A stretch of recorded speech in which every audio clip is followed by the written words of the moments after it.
Let's get one thing straight. Avoidants don't come back with flowers and apologies. They don't knock on your door in the rain. They don't send long paragraphs confessing their love. No, they move in silence. But silence does not mean peace, and distance does not mean emotional detachment. So how do you know they're missing you? How do you know the person who once pushed you away is now sitting in the quiet thinking about you more than they'll ever admit? Here's the truth. When someone who runs from intimacy starts to miss you, it's never loud. But the signs, they scream. They won't say, "I miss you." They won't show up at your place holding flowers. They won't call you in the middle of the night crying and spilling their heart. That's not how they function. That's not their language. When someone with avoidant tendencies begins to miss you, it doesn't show up in words. It leaks through behavior. It seeps into patterns. And this is where most people get it wrong. They mistake silence for closure. But for an avoidant, silence isn't calm. Silence is noise. It's internal chaos. It's everything they're feeling and terrified to express. After a breakup with an avoidant partner, people assume no contact means they've moved on. They think lack of communication equals lack of care. But avoidance is not the absence of emotion. It's the inability to process it. That silence isn't peace. That distance is pressure. Pressure they don't know how to release. Those emotions get shoved so far down that they resurface in indirect, strange ways. And if you're not paying attention, you'll miss every single signal. When an avoidant misses you, they don't reach for the phone. They reach for coping mechanisms. They watch your social media. They view your stories without reacting. They scroll through old photos. They revisit places you once shared. They do it all quietly, in the shadows. Not because they don't care, but because they care too much and have no idea how to handle it. Missing you isn't a soft, romantic ache for them. It's a war zone. Fear, vulnerability, anxiety. And the thing they fear more than losing you is facing that vulnerability head-on. So they signal, they leave breadcrumbs, they test the waters. Maybe it's a like on a post you made weeks ago. Maybe a mutual friend casually mentions they asked about you. Maybe it's a strange, out-of-nowhere text like, "Hey, remember that movie we watched that one time?"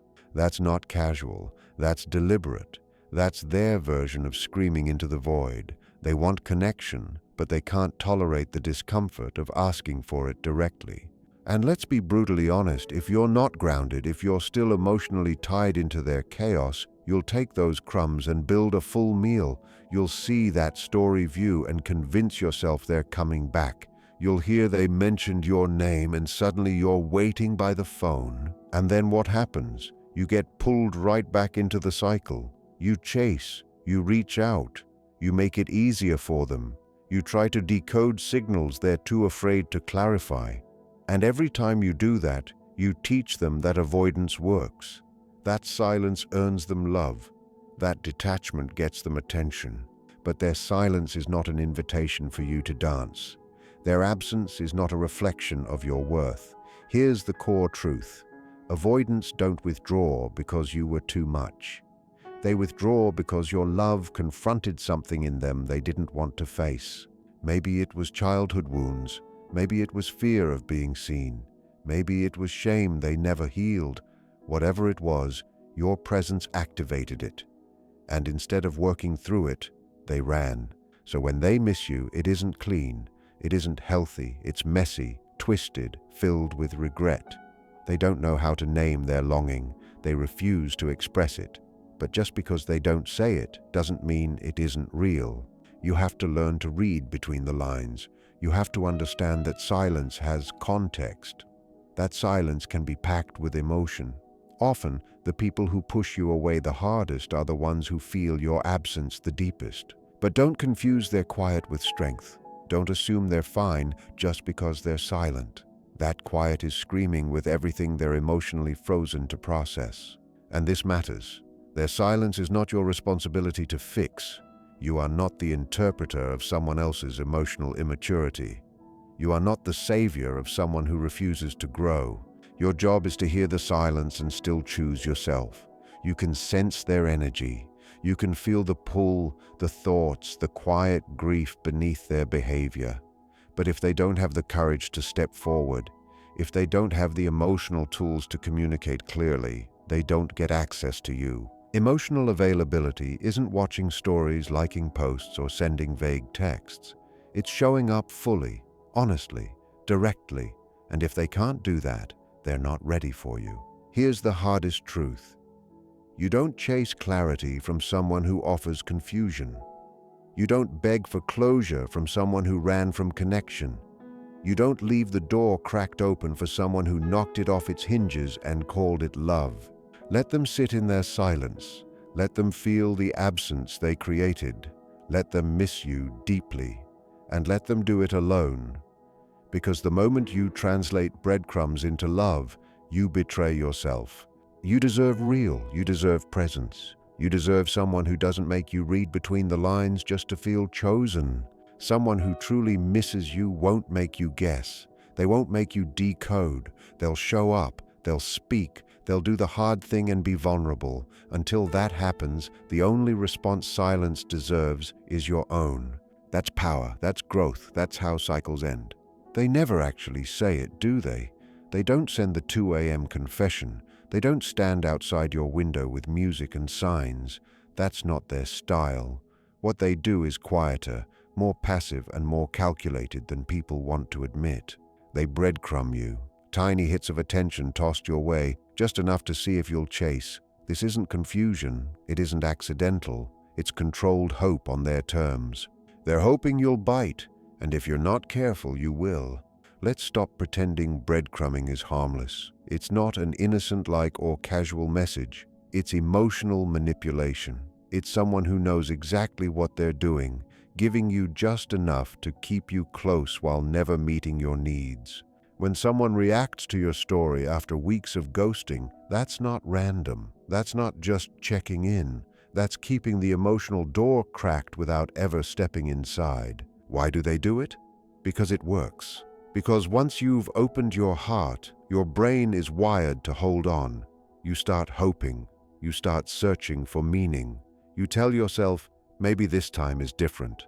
So when they send that compliment, that memory, that song you once shared, it reignites your attachment. It pulls you back in. And here's the trap. They don't need to commit. They don't need to change. They just need to offer a hit of connection, and suddenly you're spiraling, analyzing words, emojis, pauses between replies. It becomes an addiction, just enough dopamine to feel something, never enough to feel safe. That's breadcrumbing, hope designed to keep you stuck. That breadcrumb isn't love. I saw your post and thought of you isn't affection. It's control. It's someone checking if they still have emotional access to you. Someone unwilling to choose you but unwilling to let you go. And you deserve more than that. You deserve someone who shows up with both feet in, not someone who throws crumbs to see if you'll come running. Ask yourself this. How many times have you responded? How many times have you gotten your hopes up only to feel that familiar crash again? How many times have you reread a message convincing yourself it meant more than it did? That's how standards erode. That's how excuses replace self-respect. Well, maybe they're just afraid of getting hurt. Maybe they just need more time. But here's what you need to understand. They're not confused. They're comfortable.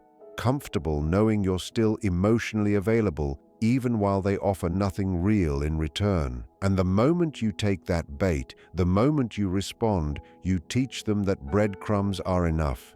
You show them that silence followed by sudden attention still gets a reaction, still keeps you emotionally present, still holds space in your life. And that's the real tragedy. You slowly become complicit in your own emotional starvation. You keep hoping one day those crumbs will magically turn into a feast. You tell yourself that one day they'll wake up, finally see your worth, and choose you fully. But they won't. Not because you're unworthy, but because they don't have to. You're still there, still waiting, still checking, still hoping. So what do you do instead? You recognize it, you name it, you take your power back, because the second you stop reacting, the game ends. The minute you stop replying to vague messages, the second you stop translating breadcrumbs into love, everything shifts. You become unavailable to emotional manipulation. You become immune to their passive attempts to pull you back in. And let me tell you something most people don't say out loud. Nothing scares someone who breadcrumbs more than silence. Your silence says, "I know my worth." Your silence says, "This is no longer enough." Your silence says, "If you want me, you show up fully or not at all." Because you are not a halfway person. You are not someone to keep on the bench while they figure themselves out. You are not a backup plan, a second option, or an emotional pit stop. You are not here to soothe their guilt or inflate their ego.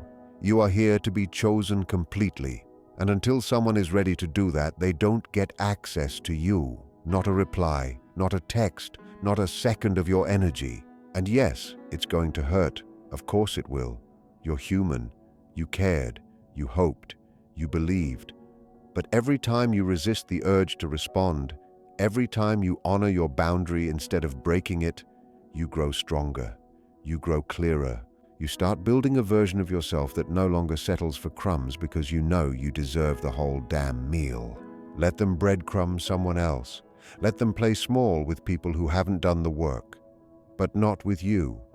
You've healed too much. You've cried too many tears.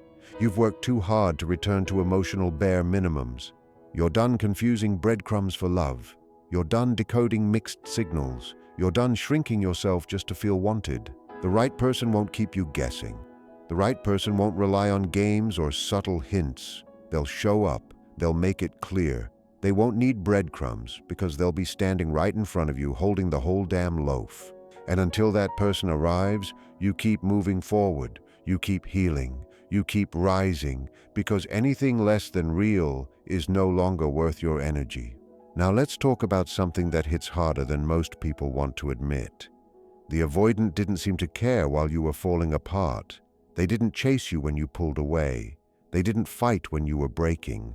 You sat in the wreckage of the breakup carrying all the emotional weight while they appeared fine, cold, detached, unbothered. You convinced yourself they felt nothing.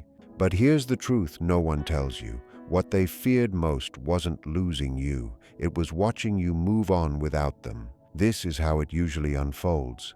The avoidant exits the relationship first, mentally, emotionally, sometimes even physically. They tell themselves it's the right choice. They say they need space.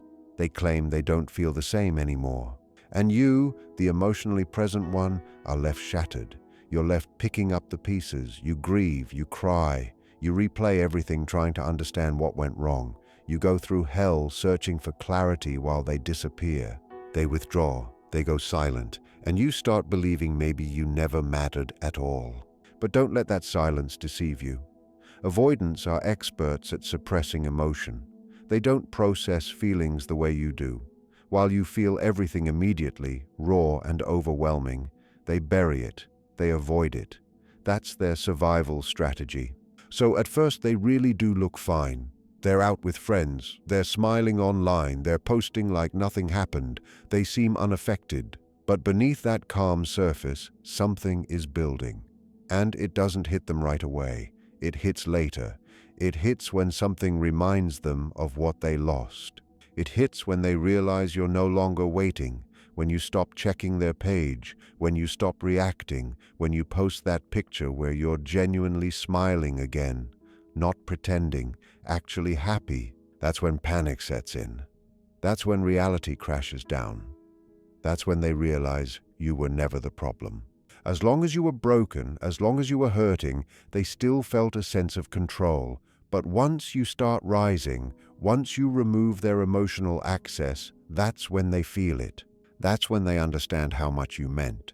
And that realization hurts them. They see they can't just walk back in. The door isn't cracked open anymore. The person they pushed away has grown. You've evolved. You've reclaimed yourself. The version of you that would have bent to keep them comfortable no longer exists. You didn't stand in the ruins waiting for closure. You became the closure. You stopped begging, you stopped chasing, you stopped waiting for them to figure it out. You chose yourself. And that terrifies them because avoidants don't hate connection, they crave it, but it scares them deeply. When they had someone offering depth, consistency, honesty, and vulnerability, it activated every unhealed wound they had. That wasn't your failure. That was their unfinished work. Their biggest fear isn't being alone. It's realizing they were deeply loved and still ran. It's waking up one day knowing they lost something real because they didn't know how to hold it. So when they see you moving on, it's not just about missing memories or your presence. It's about confronting themselves. It's about admitting they lost someone they actually needed. And now they can't reach you the way they used to. That hook they once had in your heart is gone.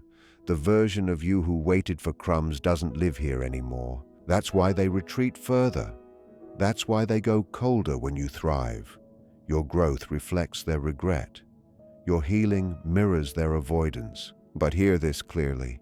You didn't lose them. They lost you. You showed up. You loved fully. You offered something real. And instead of rising to meet you, they ran.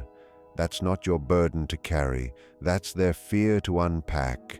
So if you've wondered why they disappeared once you started glowing again, why they seem distant now that you're rising, it's because they're not okay. Your peace exposes what they avoided. And yes, it's tempting to go back when they resurface, when they like your posts, when they send casual messages that feel like reconnection. But remember this, they're not missing you because they're ready to love you right. They're missing you because they can't control you anymore. They miss access, not the healed, grounded version of you. That version scares them. They miss the old you, the one who would have taken them back instantly. Don't go back. Don't dim your light to make someone comfortable in their shadows. Don't shrink yourself to fit the emotional limits they set. You've come too far. You've risen too high. You know your worth now. Let them sit with that realization. Let them face the consequences of their avoidance.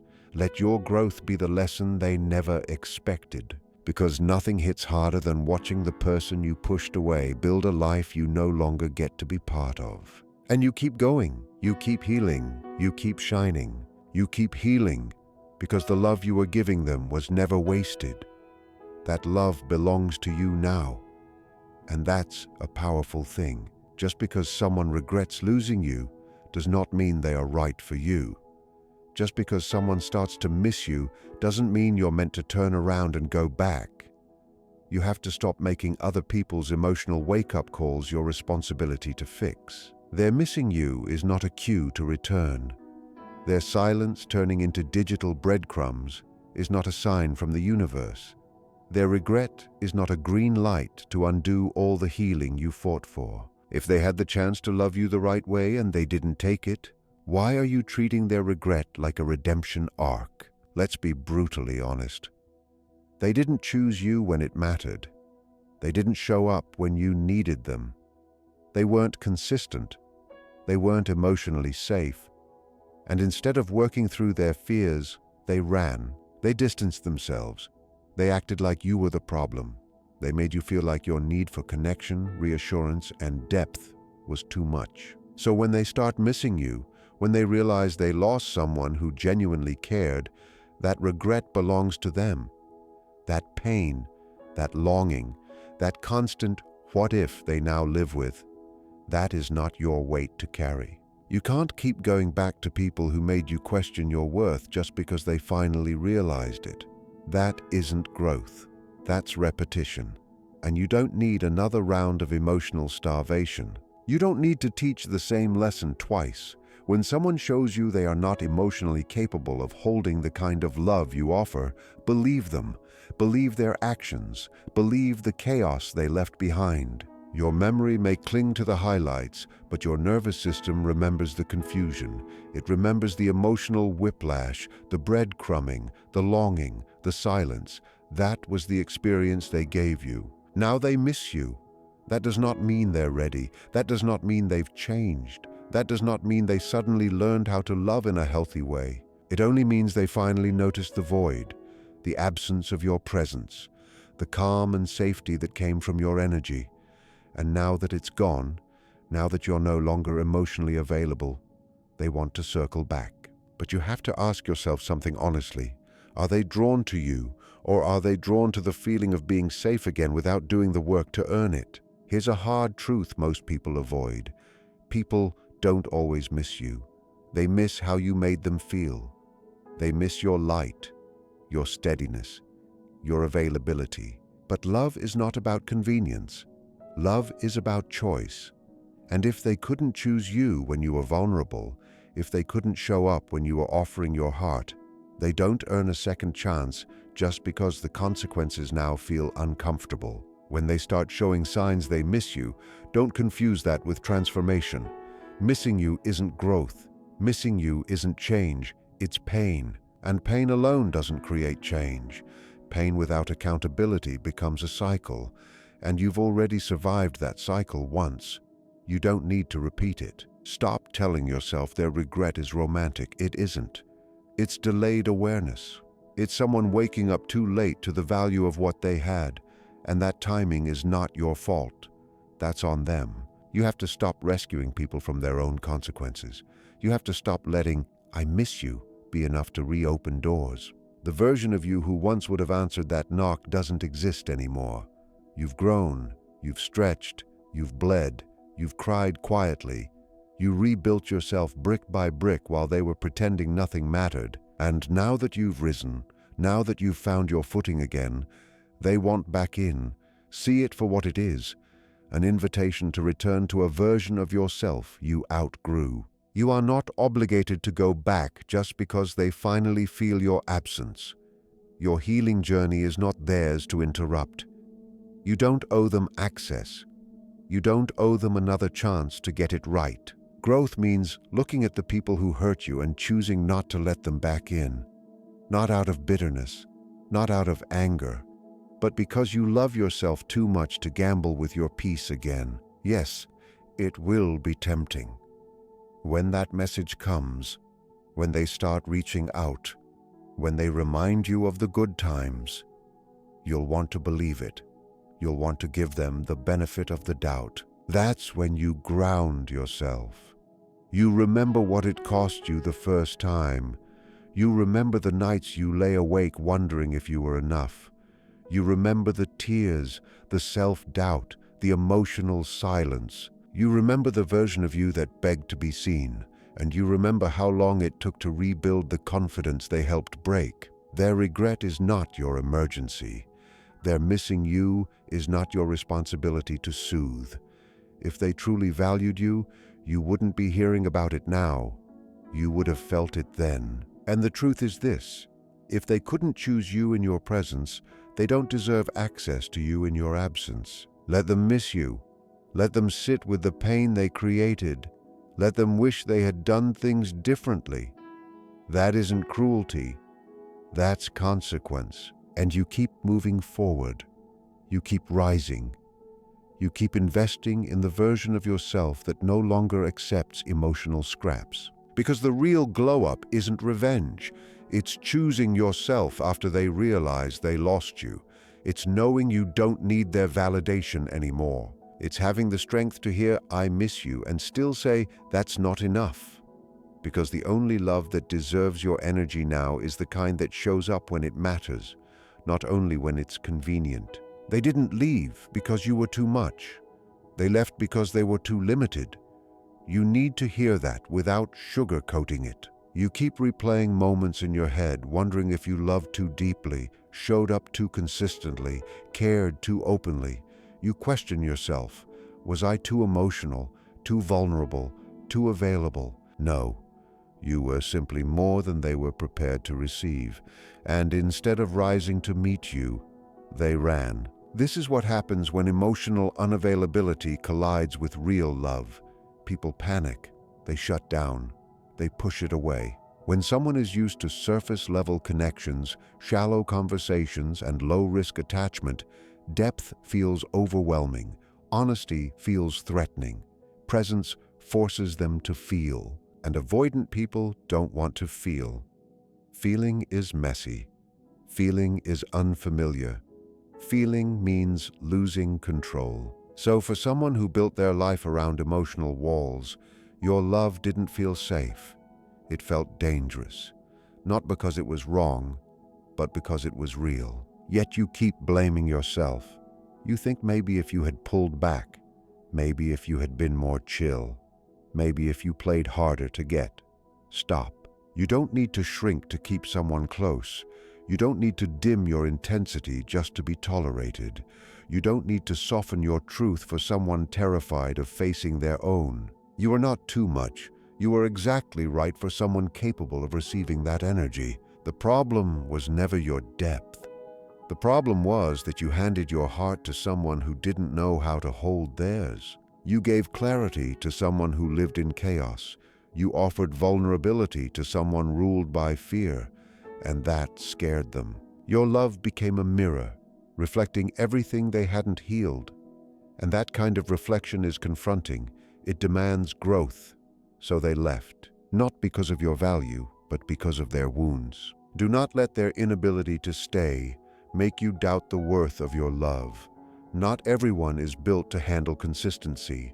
Not everyone can navigate emotional depth. Some people only know the shallow end of connection, and when you dive deep, they feel like they're drowning. So they say things like, "I need space. I'm not ready. It's not you, it's me." And for once, they're telling the truth. It is them, their fear, their lack of emotional tools, their habit of running from what's real. The real damage happens when you internalize that behavior, when you turn their fear into your flaw, when you start believing that being less would have made them stay. That story is a lie, and if you keep telling it, you'll keep accepting less than you deserve. So stop apologizing for your emotional intensity. Stop calling your honesty a weakness. Stop questioning your worth just because someone wasn't ready for the love you offered. Your ability to feel deeply, to communicate clearly, to show up consistently, those are not flaws, those are your strengths. Those are not burdens. And if someone treats them like they are, that says everything about their limitations and nothing about your worth. You do not have to lower your standards to fit inside someone else's comfort zone. You do not have to twist yourself into emotional knots just to be noticed. You do not have to minimize your needs to keep someone from running away. The person meant for you will never see your love as too much. They'll recognize it as a gift. They'll lean in instead of pulling back.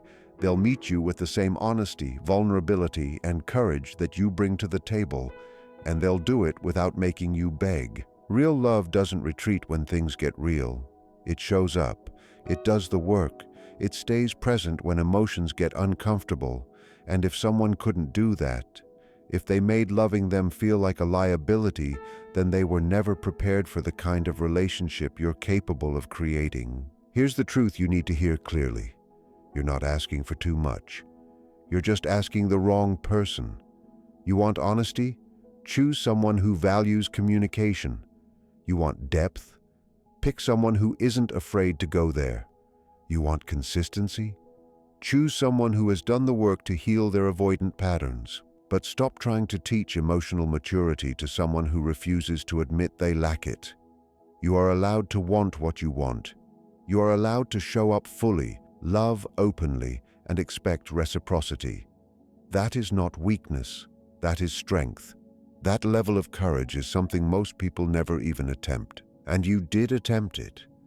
You were brave. You were genuine. You were real. Someone who couldn't handle that tried to convince you that your courage was the problem. It wasn't. Your job now is not to shrink. It's to rise. Rise into the version of you that no longer seeks validation from emotionally unavailable people.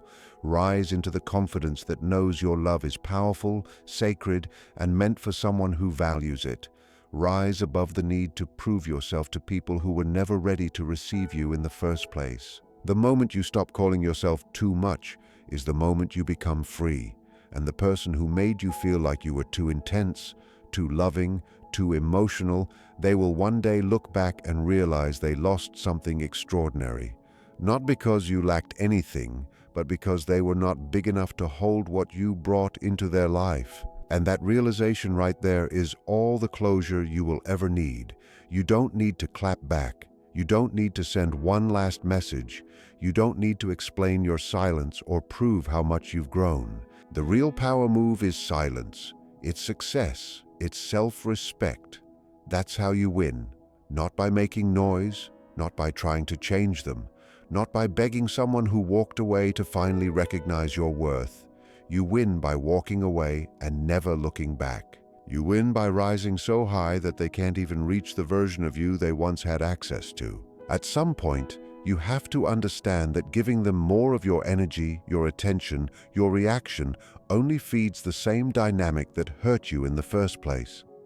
Every time you chase, explain, or try to prove you were worthy, you hand your power back to the person who mishandled it. They don't deserve that anymore. There comes a moment when you stop trying to change the narrative, when you stop waiting for the apology, the message, the "I get it now." There comes a point where you stop fighting for a connection that only existed because you were the one keeping it alive. And when you finally stop, when you go quiet not out of bitterness but out of strength, that silence becomes your shield. That silence speaks louder than anything you could ever say. Here's the reality. Toxic people don't fear confrontation. They don't fear arguments. They thrive on it. They feed off drama. They live on your emotional reactions. They want you to cry. They want you to beg. They want you to react because every reaction makes them feel important. Every response convinces them they still own a piece of you. But when you give them nothing, that's what breaks the cycle. When you don't reply, don't check in, don't reach back out, that's when they finally feel the weight of their actions. Your silence isn't weakness, it's control. And your success? That's the loudest statement you'll ever make. When they see you glowing, when they see you rising, when they realize you're living your life without needing their presence, their validation, or their attention, that's when it hits them. Not because you tried to make them regret it, but because you became undeniable without them. People expect you to stay broken. They expect you to wait, to linger, to beg, to stay stuck replaying what went wrong. But you didn't do that. You flipped the script. You stopped giving them the reaction they counted on. You turned pain into power. You turned heartbreak into hunger. You stopped playing small to make someone else feel big. And the moment you did that, you became untouchable. Let's talk about self-respect. Self-respect isn't something you announce online. It's something you live. It's in the boundaries you keep, the access you revoke, the standards you refuse to lower. It's choosing yourself again and again, even when it hurts, even when you're tempted to go back to what feels familiar. Self-respect is choosing short-term discomfort so you don't live in long-term dysfunction. If you want revenge, closure, or for them to finally understand what they lost, stop trying to make them see it. Let them figure it out on their own. Let them sit in their silence while you build a life so full and aligned that they no longer recognize you. You don't need their validation to confirm your transformation. You are the transformation. You are the one who picked yourself up, the one who healed quietly, the one who cried, journaled, reflected, and worked through every memory that once made you feel unworthy. And now look at you, stronger, wiser, clearer, more aligned with what you deserve. That version of you is the victory. That version of you is the reason you never go back.